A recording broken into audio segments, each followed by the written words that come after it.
Hello everyone. So today in this presentation I will highlight on the four key dimensions of the curriculum. There is the formal, the non-formal, informal and the emergent, and show how they shape the learning experiences of pupils, learners in school. So we are going to talk and we are going to understand these major aspects of the curriculum.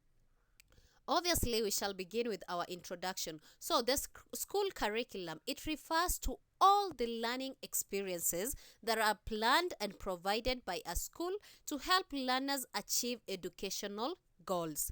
It is broader than subjects taught just in class because it includes the values, the activities, and the experiences that take place all round for the growth of a learner. Let us understand the meaning of a curriculum dimension. A curriculum dimension, these are the different aspects or areas through which learning takes place in school.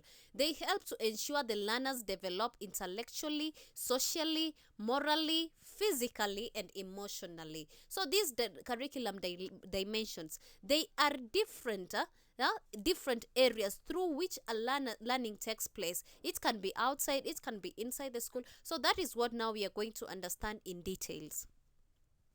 So the first dimension, we have the formal dimension. Even from the word formal, it is an official or an academic or a planned curriculum of all learning activities are outlined in the curriculum design.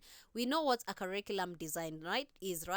I have explained it in one of my YouTube channels. So what does it include? It includes the subjects that are taught in class, the schemes of work, the lesson plans, the textbooks, and the examinations. An example of a formal dimension is, for example, mathematics as a subject, English, science, and CRE. These now are official curriculum. They take place inside the classroom. So these are the formal dimension and they're the first. Let us go to the second one. We have the non-formal curriculum dimension. This refers to the learning that learning activities organized in a less rigid manner. These activities may occur in or outside the classroom and the school, and it can be referred to as the co-curriculum activities which take place outside a formal classrooms. And what do they include? Organized learning activities outside a normal classrooms. These activities, they support learning but may not be examined like subjects in the formal curriculum. What are the examples of a non-curriculum dimension? We have sports, clubs, dramas, debates, music, scouts. These are now the non-formal or the co-curriculum activities, and they are very important in a school because they help learners to grow physically, emotionally, morally.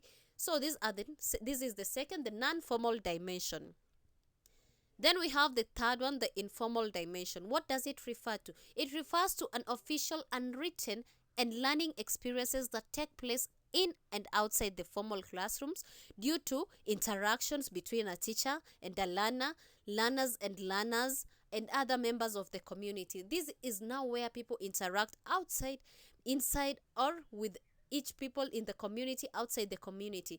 And it's the acquiring of knowledge, skills, attitudes, and values in a lifetime. So they are acquired as people grow, as learners grow inside or outside the classroom. So these are the informal, they are official and written, right?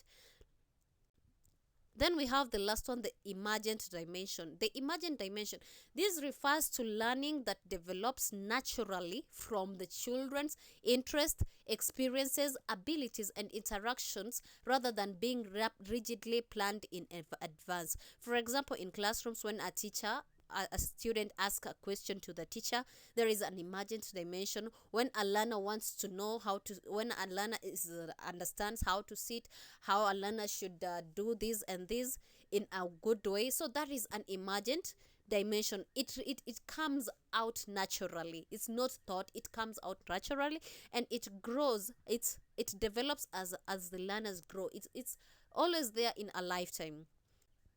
So how can we conclude now that we have understood the four dimensions that take place in a curriculum development? The four dimensions work together to ensure a holistic learning development in knowledge, skills, and attitudes, and also values. So for easy memory, we'll understand that a formal A formal dimension is classroom based, classroom lessons, and non-formal is clubs and games, and informal is the behavior and the values, and emergent is the new learning that comes up.